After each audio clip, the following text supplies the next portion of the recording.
Hello दोस्तों, आज एकीकरण की तीसरी क्लास है, यानी कि तीसरा वीडियो और नॉर्मली है। आज से अपन प्रयत्न करेंगे प्रतिदिन हर टॉपिक को स्टार्ट करने की, यानी कि पूर्ण कराने की। ये तीसरा टॉपिक मैं कुछ समय बाद डाल रहा हूँ, कुछ कारणवश नहीं डाल पाया। तो अब हम तीन चरण, पहला, दूसरा, तीसरा पहले पढ़ चुके हैं दो वीडियो में। अब हम चौथा पांचवें चरण पर चर्चा करेंगे। उसके बाद में छठे और सातवें चरण, बाकी का बच्चा कुछ सब को हम उसमें अगले में समेटेंगे। तो देखिए, राजस्थान के एकीकरण की जब अपन बात करते हैं तो राजस्थान के एकीकरण का चौथा चरण, जिसका नाम है बृहत्तर या बृहद राजस्थान, बृहद या बृहत्तर राजस्थान। आप इसको बृहत्तर भी कर सकते हैं, बृहत्तर राजस्थान, ये चौथे चरण का नाम था। अब बात यह आती है कि चौथे चरण में क्या था। चौथे चरण का जो समय था वो 30 मार्च 1949 को रखा गया, क्योंकि चौथे चरण में राजस्थान का बहुत बड़ा क्षेत्र इसमें समाहित हो गया। चार वो बड़ी रियासतें जो क्षेत्रफल में बहुत बड़ी थी, अपना अलग अस्तित्व रख सकती थी, वो रियासतें भी इसमें समाहित हो गई थी। ये चारों की चार रियासत उदयपुर को जो पहले से ही समाहित हो गई थी। उसके बाद हम उन चारों रियासतों की बात करेंगे, जो कौन सी थी, जयपुर, जोधपुर, जैसलमेर उसमें अलग से राज्य बनाने में नहीं थी, लेकिन जो उदयपुर बीकानेर थी। उदयपुर पहले ही आ चुका था, जो संयुक्त राजस्थान में। अब 30 मार्च 1949 को जो रियासतें कौन सी थी, संयुक्त राजस्थान। संयुक्त राजस्थान में कुल कितनी रियासतें थी, 10 रियासतें। पूर्वी राजस्थान की हमने 9 रियासतें और एक उदयपुर को हमने पढ़ा था, तो 10 रियासतें जो किसमें आती है, संयुक्त राजस्थान में। और ये चार बड़ी रियासतें जिनमें जयपुर, जोधपुर और बीकानेर। इनकी ट्रिक होती है जयपुर, जोधपुर, जैसलमेर की, आप जे जे जे प्लस बी, या आप कह सकते हो जे जे बी। जे से जयपुर, जे से जैसलमेर, जे से जोधपुर, बी से बीकानेर। अब इसके साथ में लावा ठिकाना जो जयपुर के साथ में इसमें समाहित हो गया था।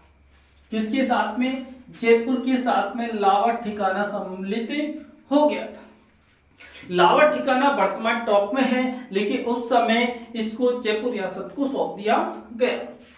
आगे देखिए, इसमें हमने देखा 10 रियासतें, 4 ये, कुल 14 रियासतें इस चौथे एकीकरण में समाहित हो गई थी, जिनके साथ में 2 ठिकाने इसमें सम्मिलित थे। एक तो लावा, जो मैंने आपको बताया, और लावा के साथ में कौन सा, दक्षिण का कुशलगढ़। कुशल किसमें है ये, उसमें बांसवाड़ा जिले में।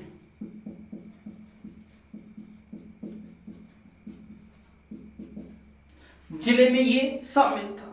तो इस तरह हम 2 ठिकाने, लावा व कुशलगढ़, इसके अंदर समाहित हो गई। इसकी राजधानी क्या रखी गई थी, जयपुर। देखिए, हम जब जयपुर को राजधानी के रूप में पढ़ते हैं, तो अब हमें अगले 5वें चरण हो, छठे चरण, 7वें चरण, सभी में जयपुर को राजधानी माना जाएगा, जयपुर राजधानी रहेगी। इसमें जयपुर बड़ी रियासत थी, जयपुर को राजधानी बनाया गया। राज्य प्रमुख का जो पद दिया गया था, सवाई मानसिंह द्वितीय सेकंड को दिया गया था, और कहा कि ये जयपुर के उस समय के राजा थे, शासक थे, इनको राज प्रमुख का पद दे दिया। इसके बाद उदयपुर की समस्या आई, क्योंकि उदयपुर के महाराजा को स्वयं राज प्रमुख बनना था, लेकिन उन्हें महाराज प्रमुख का दर्जा दिया।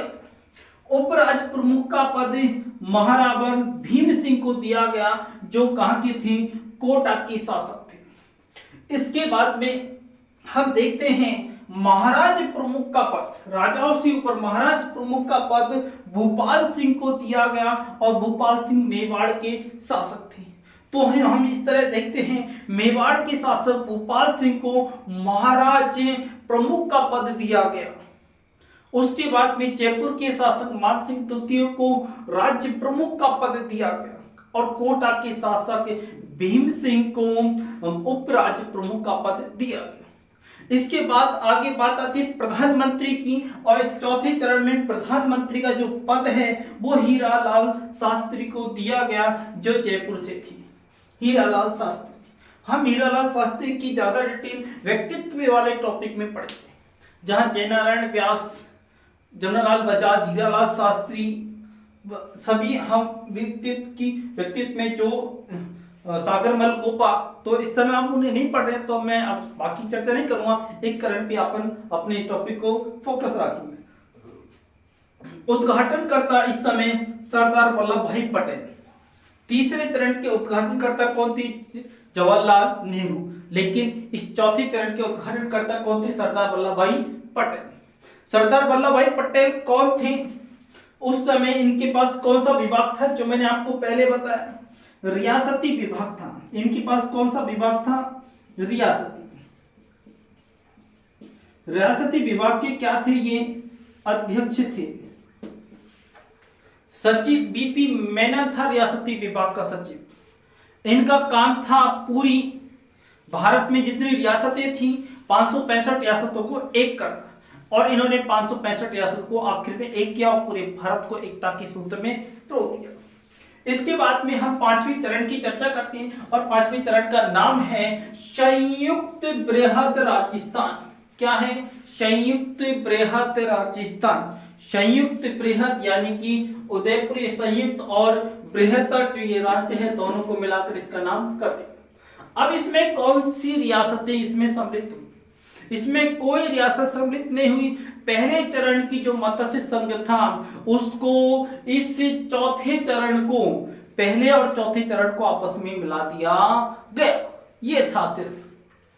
तो देखिए उसका समय था 15 मई 1949 की ये बात है जब इसको मिलाया गया, और रियासतें बृहद राजस्थान के साथ में मत्स्य संघ को जोड़ दिया गया। बृहत्तर राजस्थान अपन ने पढ़ा है, बृहत्तर राजस्थान। इस चौथे चरण के साथ में पहले चरण प्रथम चरण को जोड़ दिया गया।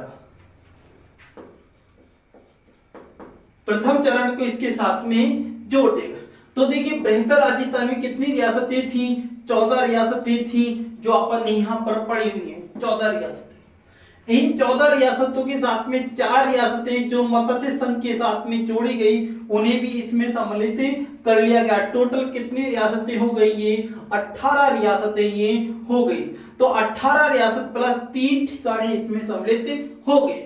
2 ठिकानों को अपन यहाँ पढ़ चुके हैं, लावा व कुशलगढ़। इसमें मत्स्य संघ के साथ में हमने पढ़ा था नीमराणा, अलवर जिले में है। तो हम इसमें कह सकते हैं 3 ठिकानों में, पहला अपन ने ले लिया लावा, दूसरा ले लिया कुशलगढ़, और तीसरा ले लिया नीमराणा, है ना।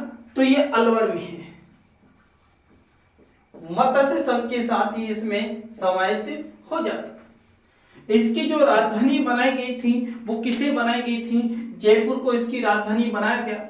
हमने कहा चौथे चरण में भी जयपुर को राजधानी बनाया गया, और इस 5वें चरण में जयपुर को राजधानी बनाया गया। 6ठे और 7वें सभी चरणों में जयपुर राजधानी रहेगी। राज्य प्रमुख का पद वहां जो था वही मानसिंह द्वितीय को, जो चौथे चरण में है, वो 5वें चरण में भी दिया गया। जयपुर के ही ये शासक हैं। महाराज प्रमुख का पद भोपाल सिंह मेवाड़ को दिया गया, वो चौथे चरण में भी दे दिया गया इनको 5वें। प्रधानमंत्री वही हीरालाल शास्त्री जो जयपुर के थे बने रहे। ठीक है। इसके बाद में हम आगे की अगर चर्चा करते हैं तो आगे की चर्चा में हम 6ठे चरण की बात करते हैं। आगे की अगर हम चर्चा बात करें तो 6ठा चरण, 6ठा चरण, और 6ठे चरण का जो नाम है राजस्थान संघ। राजस्थान संघ 6ठे चरण का नाम। ठीक है। अब सब हमने देखा कि 19 रियासतें थी। कितनी रियासतें थी? 19 रियासतें थी।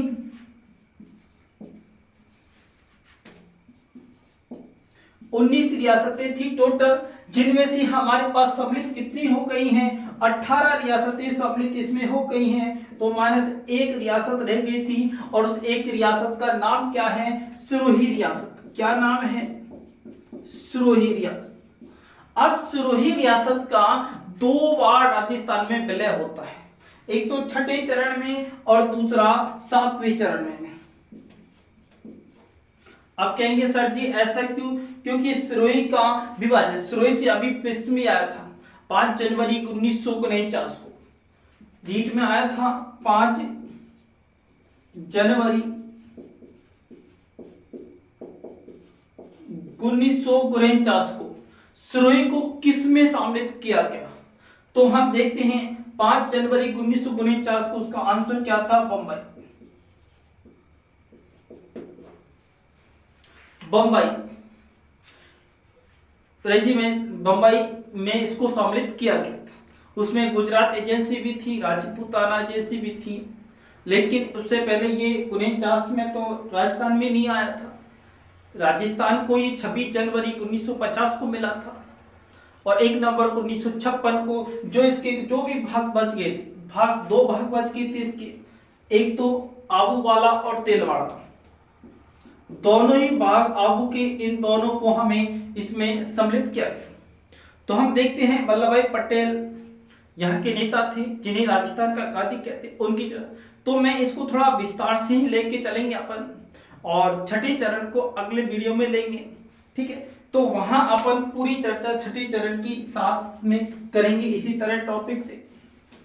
और इस टॉपिक को पढ़ने के बाद में एक टॉपिक में पूरा मिश्रित सबका टॉपिक एकदम जो भी रहेगा बिल्कुल बिना इसके यानी कि सिस्टम सेट किए हुए डायरेक्ट जो भी होगा पूरा का पूरा अपन एक ही वीडियो में कुछ समय में सब कुछ बोर्ड पर एक साथ उतार देंगे, ठीक है। तो हम छठे और 7वें चरण को बाद में पढ़ेंगे क्योंकि 7वें चरण में मध्य प्रदेश का जो जसकोटा का जो सिरोज है वो तो मध्य प्रदेश को दे देते हैं और मध्य प्रदेश के मानपुर तहसील का सुनील टप्पा जो क्षेत्र है उसे कोटा में समाहित कर लेते हैं। वर्तमान सुनील टप्पा झालावाड़ में है। तो हम अजमेर का भी छठे चरण में विलय होता है जो केंद्र शासित प्रदेश है, अजमेर मेरवाड़ा का, माउंट आबू और देलवाड़ा की क्षेत्र ये भी 7वें चरण में सम्मिलित होते हैं। तो हम छठे चरण में सिर्फ सिरोही की चर्चा करेंगे, वल्लभ भाई पटेल की चर्चा करेंगे। तो अपन ये देखते हैं कि छठे चरण को कुछ विस्तार से सिस्टम से लेंगे क्योंकि आजकल इसमें प्रश्न बड़े बनने लगे। पहले भी सिरोही गोकुल भाई भट्ट के गांव हाथरस को पूछ लिया गया था, तो इसलिए हाथल को, इसलिए हम इसको थोड़ा विस्तार से लेंगे और मैं अभी इस वीडियो को क्लोज करता हूं।